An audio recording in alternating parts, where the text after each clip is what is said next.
Hey, what's up, what's up, what's up? How you doing? How you been? What's going on? What's good? How you getting it in? Body getting it funny? What's going on, people?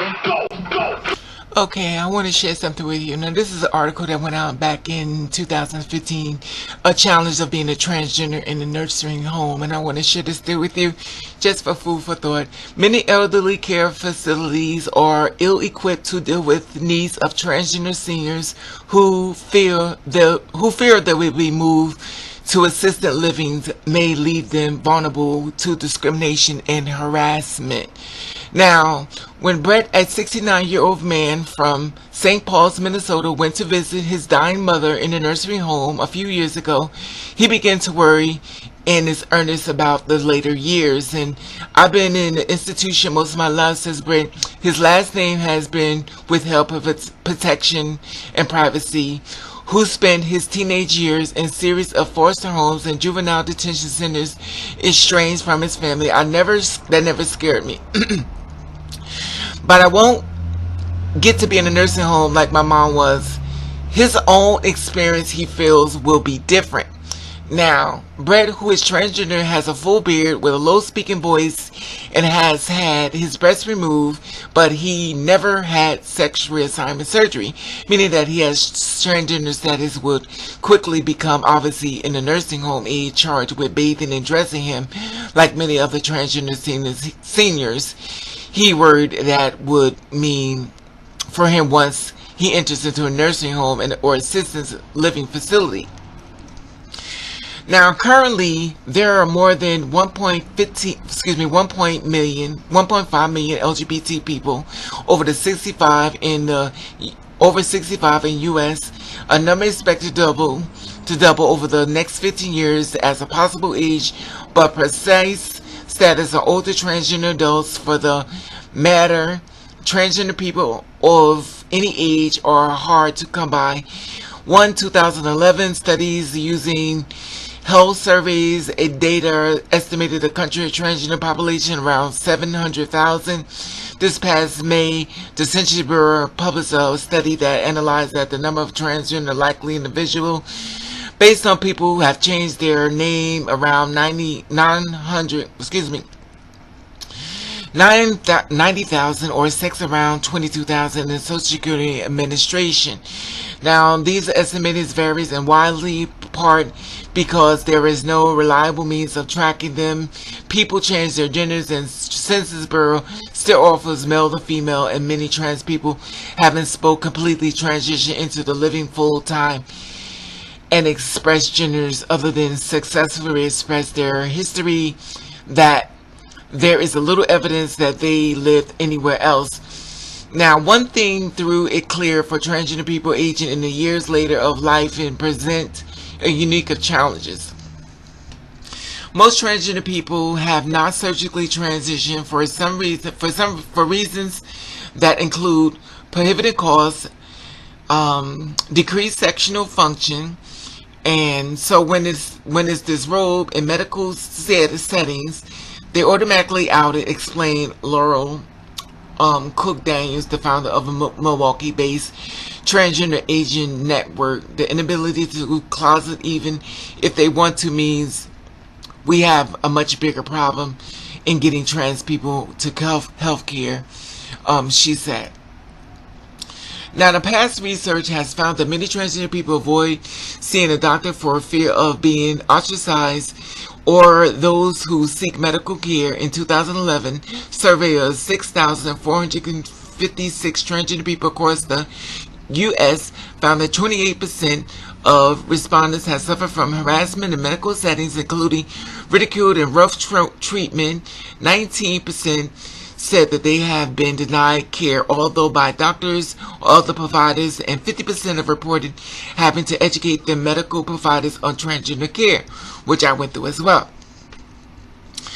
In the more recent studies, Tehran, where there's a the Director of Research Development of Virginia Commonwealth University's Center of Biological Complexity, examined the concerns of 1,963 transgender surveys response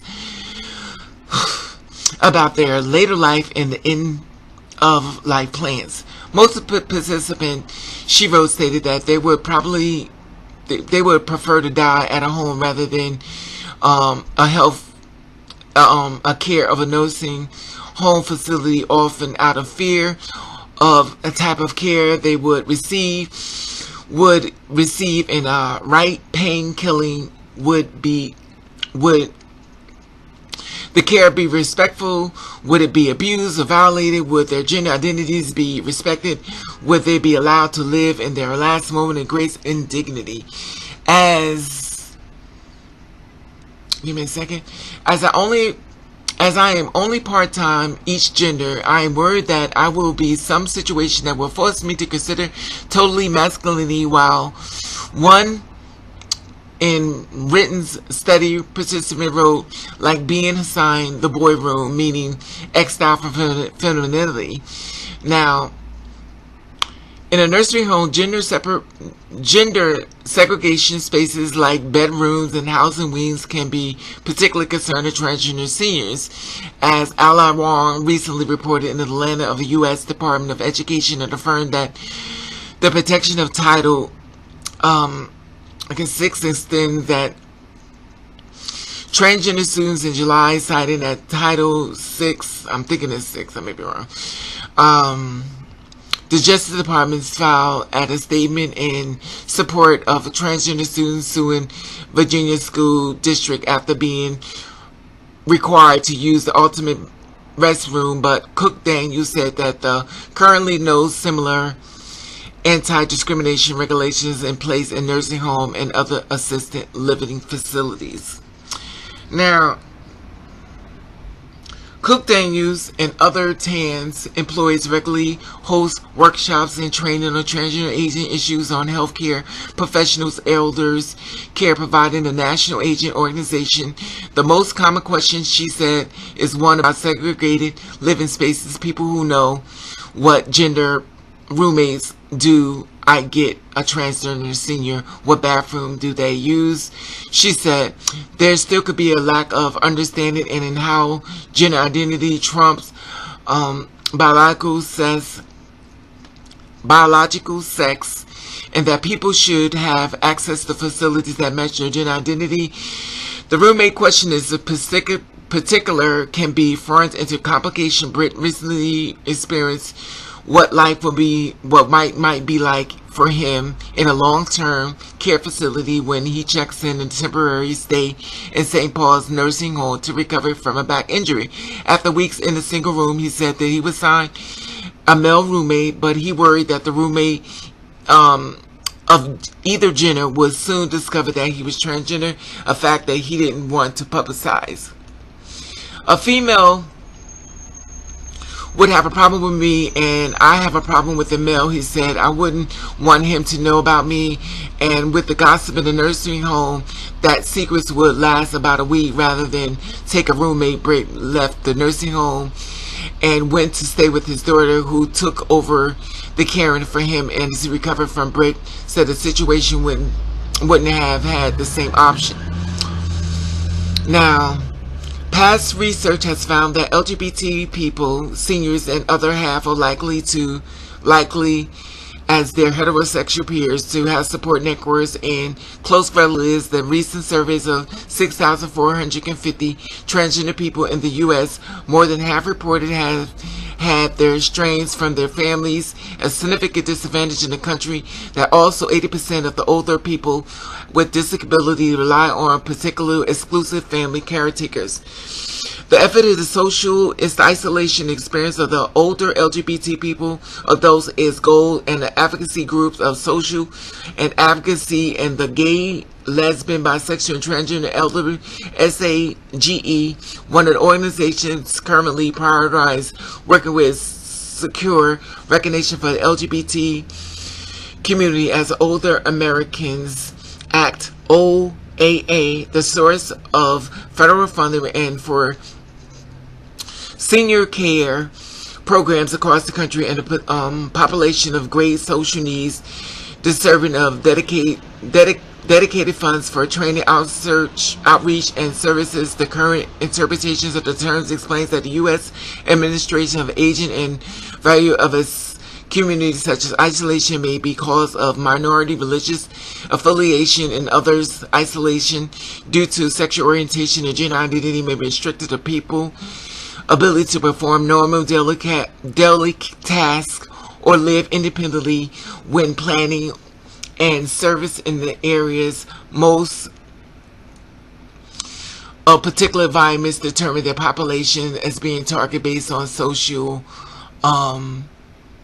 needs. On July the 13th, the SAGE Executive Director Michael Adams was one of the 4 delegated representatives of LGBT concerns in the White House Conference on Aging, in a conversation that happens once every 10 years. Influence of the concept of OAA, the National Resources of Center of LGBT Aging and Training Center, run by SAGE, currently receives a direct federal funding, Adams said, but he hopes that the delegates present this conference, which will make groups like more of a priority, designating older LGBT people, adults, and populations of greater social needs, and the OAA could open the door for other trainings organizations to receive federal funds, he said. In the meantime, many similar groups rely on private donations, small state grants, and fees paid by the service providers to hire them. Ranging more runs such organizations such as the executive director of a St. Paul's-based training and serves the regular works in the facilities that wants to improve the inclusive. It is not about repainting your building with rainbow flags, he said. TTS recommends simple steps to changing intake forms of leave question about gender open-ended and putting in place the residents and report bullying and discrimination. We're not here to change anyone's belief, says Moore. We're there to help them get a higher quality care to people who deserve dignity. It says, what we want to hear from you about this article. Okay, let me just put this down. Ooh, that was a long read. Whew, 12 minutes. Okay, so it's something to think about. You know, a lot of us are getting older and stuff, and you get the advantage of getting old, and you're going into a healthcare, which means that you have to have people who take care of you. Caretakers are people who get a chance to see what you are underneath your clothes. That means they may have to literally wipe you down, wipe your insides, clean your butt, whatever the case may be, your private areas and stuff. And at that point, you may have she up there. When they see that, you know, that man meat, they say, well, this is not a woman. So at that point, would they be shocked? Of course, the rumors start, which kind of makes a person feel embarrassed. And my personal opinion, they make their process of dying faster. Because let's face it, stress is the #1 killer. And when you're in a nursing home, you're being there to be nursed back to health, or basically a caretaker. And some of them really have nowhere else to go. And it's very important that it's getting looked into, because at the end of the day, all of us are heading one area, and that's getting older. And if you're granted that luxury, because a lot of young people are not even getting there, and there are a lot of people that are getting older and stuff, and they do rely on federal funding and donation and volunteer to help. So of course, when you feel about this, you know, it's sad because we had the federal funding, which I'm about to do a video on this when I do this video, so stay tuned. I'm about to do a live video, well, not a live, but I'm going to go in front of the camera. I'm going to talk about some about the transgenders. Anyway, I'll leave your feedback in this. And I do agree. It's sad, but it's like, it is a bad place to be, that you need somebody to help you when you can't go it around the way you normally would. You know, so this is very important, and I think it's something that needs to be looked into. And as a younger person, I think it needs to be more exercised. And I want your feedback on this. How do you feel about this article as far as being an older person, being trans, going into the nursing home, and discriminating against and being scared? Like I said before, subscribe to my channel. With your feedback on this, I'll be reading it. Let you know I love you, and thank you for watching. Kiss and read.